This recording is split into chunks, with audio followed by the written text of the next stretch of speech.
Ia gadis bandel dengan gaya Amerika, berisik, berani, dan tak mau diatur. Ia cowok pendiam yang selalu mengalah dan tak pernah melawan. Saat Agatha dipulangkan karena kelakuannya, ia tak tahu rumah yang akan mengubah hidupnya adalah rumah cowok yang diam-diam mencintainya sejak kecil. Dari ledekan, pertengkaran lucu hingga pengakuan yang nyaris terlambat, ini bukan cerita cinta yang sempurna, tapi tentang cinta yang dipilih, bukan dipaksa. Kalau kamu pernah merasa hidupmu salah arah dan butuh kesempatan kedua, pastikan kamu follow dan like cerita ini. Siapa tahu kisah Agatha juga tentang kamu. Agatha tidak pernah membayangkan kepulangannya ke Indonesia akan terasa seperti hukuman. Pesawat yang membawanya pulang dari Amerika mendarat dengan suara berat, seolah menegaskan keputusan orang tuanya. Gadis berambut coklat dengan jaket kulit hitam itu melangkah keluar bandara dengan raut kesal. Earphone masih menempel di telinganya. Musik keras menutupi kekacauan pikirannya. Di Amerika, Agatha terbiasa hidup bebas. Sekolah baginya bukan tempat belajar, melainkan arena pelarian. Terlambat, bolos, dan berkelahi kecil sudah jadi hal biasa. Hingga suatu hari, pihak sekolah memanggil orang tuanya dan menyarankan satu hal. Agatha harus pergi. Aku gak butuh dikirim jauh cuma buat berubah, protes Agatha waktu itu. Tapi ayahnya tegas. Ia ingin Agatha tinggal dan sekolah di Indonesia, di rumah teman lamanya. Bukan sekedar menitipkan, tapi berharap lingkungan baru bisa membentuknya menjadi lebih baik. Mobil berhenti di depan rumah sederhana tapi rapi. Agatha turun, menenteng koper besar. Matanya menyapu halaman, lalu berhenti pada satu sosok yang berdiri canggung di teras. Igo.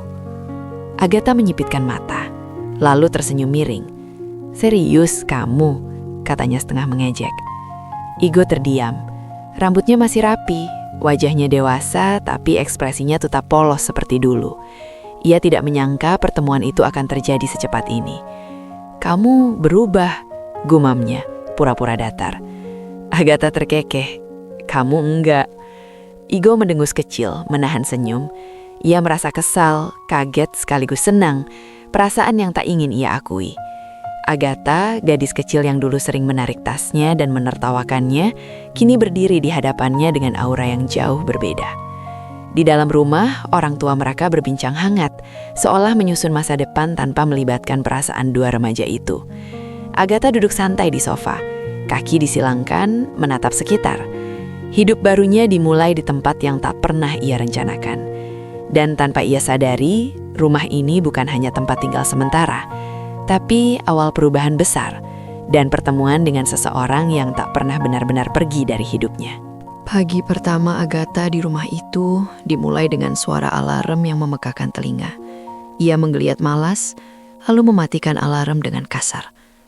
Kamar yang ditempatinya rapi dan sederhana, terlalu sederhana untuk seleranya.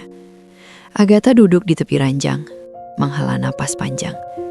Hidup barunya benar-benar dimulai hari ini. Di dapur aroma nasi goreng tercium samar. Agatha melangkah turun dengan rambut masih sedikit berantakan. Igo sudah duduk di meja makan, menunduk menatap ponselnya. Begitu mendengar langkah kaki, ia menoleh cepat, lalu pura-pura fokus lagi. "Kamu bangun cepat juga," ujar Agatha sambil menarik kursi dan duduk santai. Igo mengangguk singkat. "Biasa." Agatha menyeringai. "Masih pendiam ya? Dulu aku pikir kamu bakal berubah jadi berisik." "Dan aku bersyukur enggak," balas Igo pelan. Nada suaranya datar, tapi sudut bibirnya bergerak tipis. Agatha tertawa kecil. "Ih, nyolot." Sarapan berlangsung dengan percakapan singkat dan canggung. Orang tua mereka tampak senang melihat kebersamaan itu, meski jelas ada jarak yang belum mencair. Setelah selesai, Igo berdiri. "Kita satu sekolah, berangkat bareng." Agatha menatapnya, lalu mengangkat alis. "Kamu? Jangan sok akrab." Namun 10 menit kemudian mereka berjalan berdampingan di trotoar. Agatha memainkan ponselnya, sementara Igo menjaga langkahnya agar tak terlalu cepat. Sesekali Agatha sengaja melambat hanya untuk melihat reaksi Igo. Cowok itu hanya menarik napas dan menyesuaikan langkahnya. "Dulu kamu gini juga," kata Agatha tiba-tiba. Selalu ngalah. Igo berhenti sebentar. Dan kamu selalu nyebelin. Agatha tertawa lepas. Berarti gak ada yang berubah. Di sekolah, tatapan siswa lain langsung tertuju pada Agatha. Gayanya berbeda. Percaya diri, berisik. Beberapa berbisik, beberapa terang-terangan menatap. Igo berjalan sedikit di belakangnya, merasa canggung. Kamu malu ya jalan sama aku? Tanya Agatha iseng. Igo menggeleng. Enggak, cuma kamu bikin semua orang lihat. Biasain, jawab Agatha santai. Bel masuk berbunyi.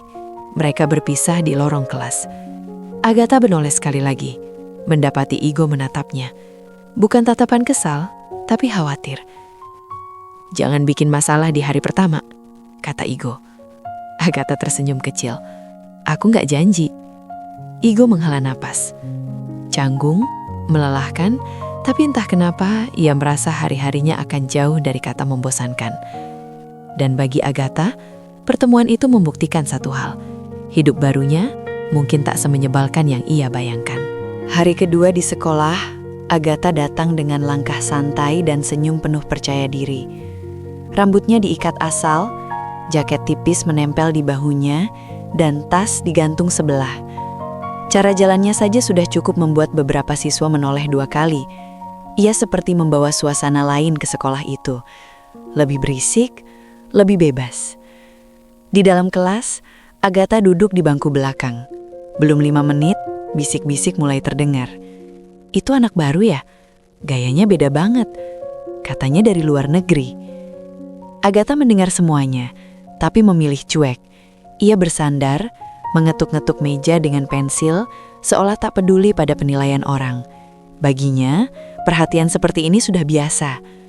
Di kelas lain, Igo duduk rapi di bangku tengah. Namun pikirannya melayang. Bayangan Agatha pagi tadi tak mau pergi. Ia menggeleng pelan, mencoba fokus pada papan tulis. Saat jam istirahat, Agatha langsung keluar kelas. Tanpa ragu, ia menuju kantin. Beberapa siswa mengikutinya dengan pandangan penasaran. Saat itulah ia melihat Igo sedang duduk sendirian, membuka bekalnya. Kamu? Panggil Agatha sambil menarik kursi di depannya tanpa izin. Sendirian terus, gak punya temen. Igo terkejut. Punya, mereka cuma ke lapangan. Agatha melirik kotak bekalnya. Serius masih bawa bekal. Igo mengangkat bahu. Irit. Agatha tertawa. Dasar kamu. Beberapa siswa mulai melirik. Ada yang berbisik, ada yang tersenyum geli melihat kontras mereka. Agatha yang ramai dan Igo yang kikuk. Temenin aku keliling sekolah, kata Agatha tiba-tiba. Igo hampir tersedak. Sekarang? Iya, masa aku muter sendirian? Igo menghela nafas, lalu berdiri. Kamu tuh gak berubah ya? Agatha menatapnya sambil berjalan. Berubah itu susah. Kamu juga sama? Di lorong, Agatha sengaja berjalan cepat lalu melambat tiba-tiba. Igo nyaris menabraknya. Ih, hati-hati dong, kata Agatha sambil tertawa kecil. Kamu sengaja, balas Agatha santai. Tawa kecil itu membuat Igo terdiam. Ia menyadari satu hal yang membuatnya gelisah. Agatha masih sama seperti dulu, dan perasaan yang ia pendam juga belum berubah. Saat bel masuk berbunyi, mereka berhenti di persimpangan kelas. Kita ketemu lagi nanti, kata Agatha ringan. Igo mengangguk. Kalau kamu gak bikin masalah duluan. Agatha melangkah pergi, meninggalkan Igo dengan perasaan campur aduk. Sekolah yang dulu tenang, kini terasa lebih hidup dan lebih berbahaya bagi hatinya. Hari-hari Agatha di sekolah mulai membentuk pola yang aneh. Setiap pagi ia datang dengan energi berlebih dan entah bagaimana, Igo selalu jadi orang pertama yang ia cari. Bukan karena perlu, tapi karena terbiasa. Dan Igo, seperti biasa, selalu ada. Go, ambilin minum dong, kata Agatha suatu pagi. Bahkan sebelum Igo sempat duduk. Igo menatapnya datar. Kamu punya kaki. Punya, tapi lagi capek, jawab Agatha santai. Igo mendengus, tapi tetap berdiri dan menuju kantin kecil di dekat kelas. Saat kembali, Agatha sudah sibuk bercanda dengan teman-temannya. Ia mengambil minum itu tanpa berkata terima kasih. Kamu tuh gak punya sopan santun, protes Igo pelan. Agatha menoleh, tersenyum usil. Kamu juga nggak pernah nolak? Kalimat itu membuat Igo terdiam. Ia duduk, pura-pura fokus membuka buku. Padahal dalam hatinya, ia tahu Agatha benar. Ia selalu menuruti apapun yang diminta Agatha, meski sering mengeluh. Di jam istirahat, Agatha kembali menyuruh. Kali ini lebih berlebihan. Go, temenin aku ke ruang seni.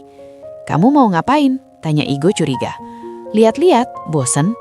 Igo menghela napas panjang. Kamu tuh nganggep aku asisten apa temen? Agatha berhenti berjalan, lalu menatapnya serius. Beberapa detik yang membuat Igo gugup. Lalu Agatha tertawa. Kamu lucu kalau marah? Ini bukan marah, bantah Igo. Ini manyun, sambil mencubit ringan lengan Igo. Igo refleks menepis tangannya. Jangan sembarangan. Agatha terdiam sesaat. Bukan marah, tapi kaget. Ia menatap Igo, lalu mengangkat bahu. Oke, sensitif. Mereka melanjutkan langkah dengan suasana sedikit canggung. Namun tak lama, Agatha kembali berbicara seperti biasa, seolah tak pernah terjadi apa-apa. Igo memperhatikannya dari samping. Gadis ini benar-benar sulit ditebak. Sore hari saat pulang sekolah, Agatha berhenti mendadak. Go, kenapa lagi? Jawab Igo lelah. Kamu besok jemput aku lebih pagi ya? Igo menatapnya heran. Kenapa aku? Agatha tersenyum kecil, lebih lembut dari biasanya. Karena aku nyaman sama kamu. Kalimat itu sederhana, tapi cukup membuat Igo terdiam lama. Agatha berjalan lebih dulu, meninggalkan Igo dengan jantung berdebar. Ia sadar, ledekan dan perintah Agatha bukan sekedar kebiasaan lama, ada kedekatan yang perlahan tumbuh, tanpa disadari, tanpa disepakati. Dan meski sering berantem kecil, keduanya mulai terbiasa saling ada. Hari itu, Agatha datang ke sekolah lebih cerah dari biasanya. Senyumnya lebar, langkahnya ringan, dan ia tampak sibuk membalas pesan di ponselnya. Igo yang berjalan di sampingnya memperhatikan perubahan kecil itu. Perubahan yang entah kenapa membuat dadanya terasa tidak nyaman. Lagi chat siapa? Tanya Igo akhirnya, berusaha terdengar biasa. Agatha mengangkat bahu. Temen? Temen siapa? Temen ya, temen. Jawab Agatha cepat, lalu tertawa kecil. Di kelas, Agatha terlihat lebih sering bercanda dengan seorang cowok dari kelas lain. Cowok itu tinggi, cerewet, dan terlalu dekat menurut pandangan Igo. Setiap tawa Agatha terasa seperti tusukan kecil di dadanya. Igo menunduk, berpura-pura fokus pada buku. Saat jam istirahat, Igo melihat mereka duduk berseberangan di kantin. Cowok itu mendorong minuman ke arah Agatha, dan Agatha menerimanya sambil tersenyum.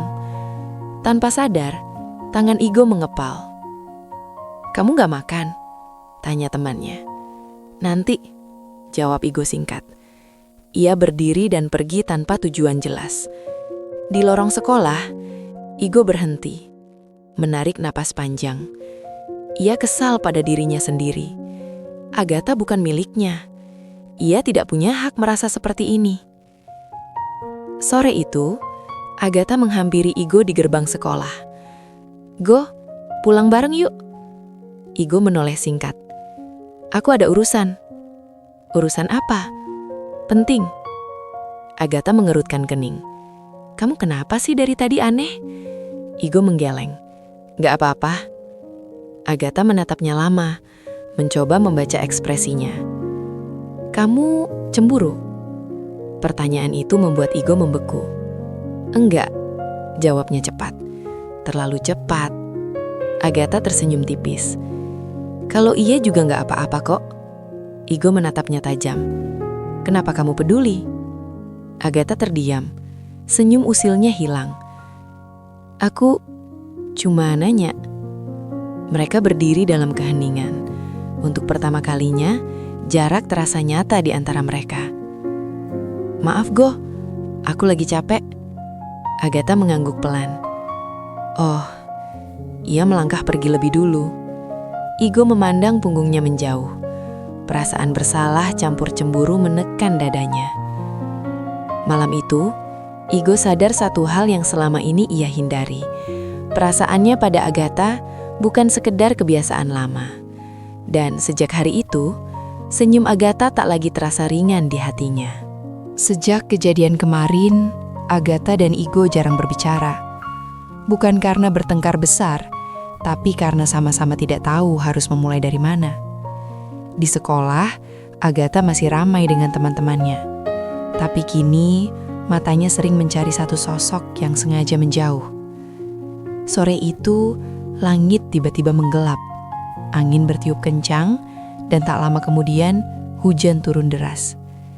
Murid-murid berlarian keluar gerbang sekolah. Sebagian berteduh, sebagian nekat menerobos hujan. Agatha berdiri di bawah atap halte kecil, memeluk tasnya. Ia lupa membawa payung. Rambutnya mulai lembab, wajahnya sedikit pucat. "Kenapa selalu begini sih?" gumamnya kesal. Beberapa menit kemudian, seseorang berdiri di sampingnya. Agatha menoleh. "Igo, kamu belum pulang?" tanya Agatha berusaha terdengar biasa. Igo menggeleng. Hujannya deras. Mereka terdiam. Suara hujan mengisi keheningan di antara mereka. Agatha menatap jalanan yang basah, sementara Igo memperhatikan bahunya yang sedikit gemetar. Tanpa berkata apa-apa, Igo membuka jaketnya dan meletakkannya di pundak Agatha. "Pakai," katanya singkat. Agatha terkejut. "Kamu gimana?" "Aku kuat." Agatha menatapnya. Untuk pertama kalinya hari itu, tidak ada ledekan, tidak ada nada usil. "Makasih ya," ucapnya pelan. Hujan terus turun. Mereka duduk berdampingan di bangku halte. Bahu mereka hampir bersentuhan. Agatha menarik nafas dalam-dalam. Aroma jaket Igo terasa hangat dan familiar. "Kamu marah sama aku?" tanya Agatha akhirnya. Igo terdiam sejenak. "Enggak." "Terus kenapa menjauh?" Igo menghela nafas. "Aku cuma bingung." Agatha menoleh. "Tentang apa?" Igo tidak menjawab. Ia menatap hujan, rahangnya mengeras. Agatha mengangguk pelan, seolah mengerti bahwa tidak semua hal bisa dijelaskan saat itu. Hujan mulai meredah. Jalanan masih basah, tapi langit sedikit cerah. Agatha berdiri, melepas jaket itu. "Jaketmu," katanya sambil menyerahkan. Igo menolaknya. "Pakai aja sampai rumah." Agatha tersenyum kecil. "Nanti kamu kedinginan." Igo mengangkat bahu. "Biasa?" Agatha tertawa pelan, tawa yang jujur. "Kamu aneh." "Dari dulu?" Agatha melangkah pergi, lalu berhenti dan menoleh. "Go." "Kenapa?" "Makasih ya, beneran." Igo mengangguk. Tidak ada kata tambahan, tapi langkah Agatha terasa lebih ringan dari sebelumnya. Di bawah hujan sore itu, tidak ada pengakuan, tidak ada janji.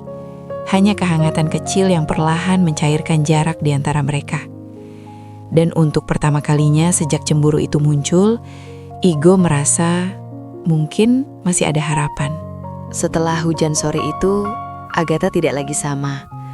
Perubahannya tidak besar, tidak mencolok, tapi cukup membuat Igo menyadarinya.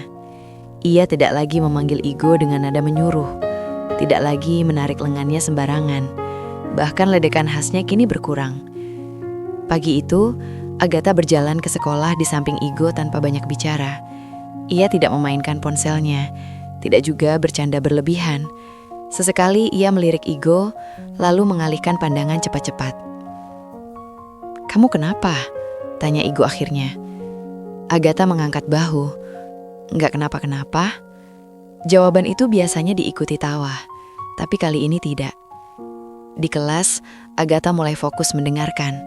Ia mencatat, meski tulisan tangannya masih berantakan. Saat jam istirahat, ia tidak lagi menyuruh Igo mengambil minum. Ia malah berdiri sendiri di depan kantin. Ragu. "Go," panggilnya pelan. "Kamu mau makan bareng?" Igo terkejut. "Kamu nanya?" Agatha memutar mata. "Jangan dibesar-besarin." Mereka duduk berhadapan. Sunyi, tapi tidak canggung. Agatha mendorong kotak makan kecil ke arah Igo. "Aku bawa lebih." Igo menatapnya lama. "Kamu masak?" "Jangan ngejek," kata Agatha cepat. "Ibuku bantu." Igo menyemum tipis. senyum yang jarang ia tunjukkan. Sore hari, Agatha tidak langsung pulang. Ia menunggu Igo di depan kelasnya. Teman-teman Igo melirik penasaran. "Agatha nungguin kamu," bisik salah satu dari mereka. Igo keluar, terlihat gugup. "Kamu nunggu aku?"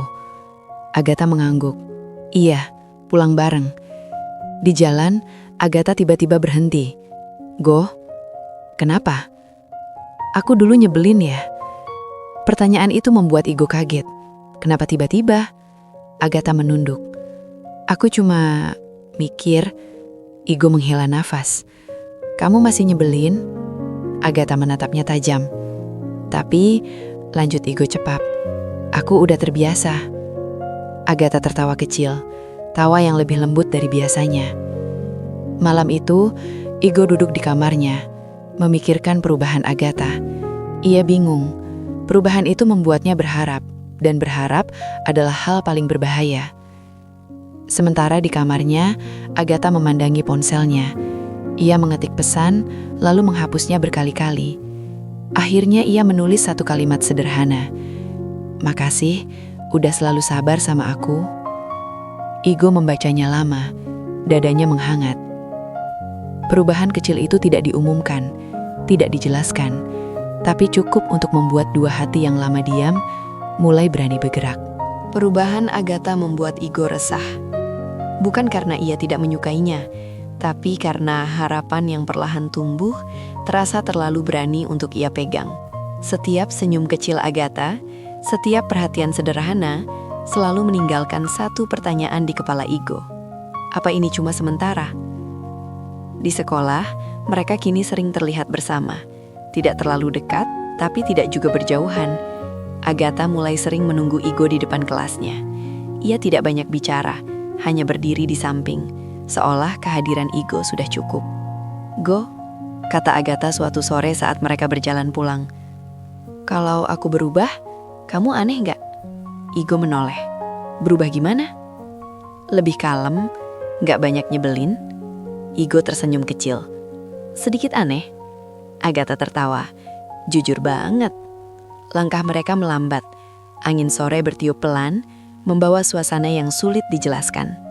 Agatha berhenti di depan gerbang rumah, menatap Igo lama. "Kamu pernah capek sama aku?" tanyanya tiba-tiba. Igo terdiam. Pertanyaan itu terlalu dekat dengan kejujuran yang ia simpan. "Pernah," jawab Igo pelan. Agatha mengangguk. "Aku ngerti. Tapi," lanjut Igo cepat, "aku nggak pernah pengen kamu pergi." Agatha menatapnya. Wajahnya berubah serius. "Kenapa?" Igo menelan ludah. Dadanya sesak. Ia ingin jujur sepenuhnya, tapi rasa takut lebih besar. "Karena kamu bagian dari hidupku." Itu bukan pengakuan, tapi juga bukan kebohongan. Agatha memalingkan wajah, menyembunyikan senyum kecil yang muncul tanpa ia sadari. "Kamu selalu jawab setengah-setengah," katanya. Igo tertawa kecil, gugup. "Aku nggak pinter ngomong." Malam itu, Agatha duduk di kamarnya, memikirkan kata-kata Igo. "Bagian dari hidupku." Kalimat sederhana, tapi cukup membuat dadanya hangat. Namun, juga membuatnya takut. Ia tahu, ia belum sepenuhnya siap menerima perasaan orang lain. Di sisi lain, Igo berjalan mondar-mandir di kamarnya. Ia memukul bantal pelan, kesal pada dirinya sendiri. Kenapa nggak sekalian jujur? Pikirnya. Tapi bayangan kehilangan Agatha membuatnya ragu. Keesokan harinya, mereka bertemu di sekolah dengan senyum kecil yang sama-sama dipaksakan. Tidak ada yang berubah secara nyata, tapi perasaan di antara mereka semakin jelas dan semakin berat. Kejujuran setengah itu tidak menyelesaikan apapun. Ia justru membuat jarak yang tipis terasa lebih nyata. Dan di balik senyum yang mereka bagi, ada dua hati yang sama-sama takut melangkah lebih jauh. Hari-hari setelah kejujuran setengah itu berubah, tanpa ada yang benar-benar membicarakannya. Agatha mulai jarang menunggu Igo. Ia tetap ramah, tetap tersenyum, tapi ada dinding tipis yang tiba-tiba muncul di antara mereka. Igo merasakannya. Di koridor sekolah, Igo melihat Agatha tertawa bersama teman-teman barunya. Tawanya lepas, sama seperti dulu di Amerika. Ada satu cowok di sampingnya, tinggi, percaya diri, dan terlalu dekat menurut mata Igo. Hati Igo menegang tanpa alasan yang jelas. "Go, kamu kenapa bengong?" tanya temannya. "Gak apa-apa," jawab Igo singkat, tapi matanya masih mengikuti langkah Agatha yang menjauh. Saat jam pulang, Igo menunggu kebiasaan lama.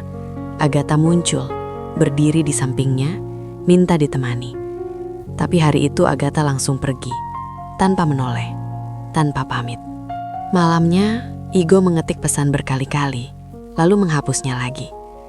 "Aku salah ya? Kamu kenapa?" Semua terasa terlalu berani. Sementara itu, Agatha duduk di kamarnya menatap layar ponsel yang sama. Ia sengaja menjauh. Bukan karena tidak peduli, tapi karena takut berharap terlalu banyak. Kata-kata Igo terngiang lagi. "Bagian dari hidupku." Itu indah, tapi juga abu-abu. "Aku capek salah paham terus," gumamnya sendiri. Keesokan harinya, mereka akhirnya bertemu di kantin. Duduk berhadapan tapi terasa asing. "Kamu sibuk?" tanya Igo, mencoba terdengar biasa. "Lumayan," jawab Agatha singkat. Sunyi menyela. Dulu diam mereka nyaman, sekarang diam terasa berat. "Ada yang berubah?" tanya Igo akhirnya. Agatha mengangkat bahu. "Enggak, mungkin aku cuma pengen sendiri." Kalimat itu sederhana, tapi menampar. Igo mengangguk pelan, menyembunyikan rasa perih yang muncul. "Oh, oke." Saat Agatha pergi, Igo menatap punggungnya lama. Untuk pertama kalinya, ia merasa Agatha benar-benar bisa hilang dari hidupnya. Di sisi lain, langkah Agatha melambat. Ia menahan air mata yang hampir jatuh. Ia ingin menoleh, ingin bilang kalau ia juga takut, tapi gengsinya lebih besar dari keberaniannya. Malam itu, hujan turun deras. Igo berdiri di depan jendela merasa bodoh karena tidak jujur. Agatha memeluk lutut di tempat tidurnya, merasa bodoh karena menjauh. Dua orang yang saling peduli, terjebak dalam jarak yang tidak pernah mereka sepakati. Dan tanpa mereka sadari, jarak itu mulai terasa lebih menyakitkan daripada perpisahan. Hujan turun sejak sore itu, seolah ikut menyimpan semua kata yang tak pernah terucap. Igo berdiri di halte dekat sekolah. Bajunya basah, rambutnya berantakan. Tapi pikirannya jauh lebih kacau dari penampilannya. Untuk pertama kalinya dalam hidupnya, ia lelah diam. "Aku gak bisa gini terus," gumamnya. Di sisi lain kota, Agatha duduk di kafe kecil, menatap hujan dari balik kaca. Ia tertawa bersama teman-temannya, tapi tawanya kosong. Setiap kilatan air di jalanan mengingatkannya pada Igo. Cara cowok itu selalu ada tanpa diminta, tanpa pamrih. Tiba-tiba pintu kafe terbuka. Agatha menoleh, dan jantungnya berhenti. Igo berdiri di sana, basah, terengah, menatapnya seolah dunia hanya menyisakan satu orang. "Aku nyari kamu," kata Igo. Suaranya gemetar tapi tegas. Agatha berdiri. "Ngapain? Bukannya aku minta jarak?" "Aku tahu. Tapi kalau aku diam, aku bakal kehilangan kamu. Dan kali ini, aku gak mau." Suasana kafe sunyi. "Aku suka kamu, Agatha. Bukan karena kita dijodohin, bukan karena kita temenan dari kecil, tapi karena kamu bikin aku pengen jadi lebih berani. Dan aku capek pura-pura cuma jadi orang yang selalu ada." Air mata Agatha jatuh. "Kamu tahu nggak? Aku menjauh karena aku takut. Takut kamu cuma baik karena kasihan." Igo mendekat satu langkah. "Kalau aku kasihan, aku nggak bakal sesakit ini." Agatha tertawa sambil menangis. Ia memukul dada Igo pelan. "Kamu bodoh. Biarin, yang penting jujur." Di bawah hujan, tanpa janji berlebihan, tanpa kata cinta yang terlalu manis, mereka saling menggenggam tangan. Hangat, nyata. Bukan akhir yang sempurna, tapi awal yang mereka pilih bersama. Kadang, yang menghancurkan hubungan bukan rasa benci, tapi rasa takut untuk jujur. Cinta bukan soal siapa yang paling lama diam, tapi siapa yang paling berani berkata jujur saat hatinya bergetar. Kalau kamu pernah takut jujur sama perasaanmu sendiri, cerita ini buat kamu. Like kalau kisah ini nyentuh, share ke orang yang lagi kamu pikirin, dan komen, kamu tim Agatha atau Igo. Jangan lupa follow dan subscribe, karena kisah cinta sederhana selalu punya cerita luar biasa.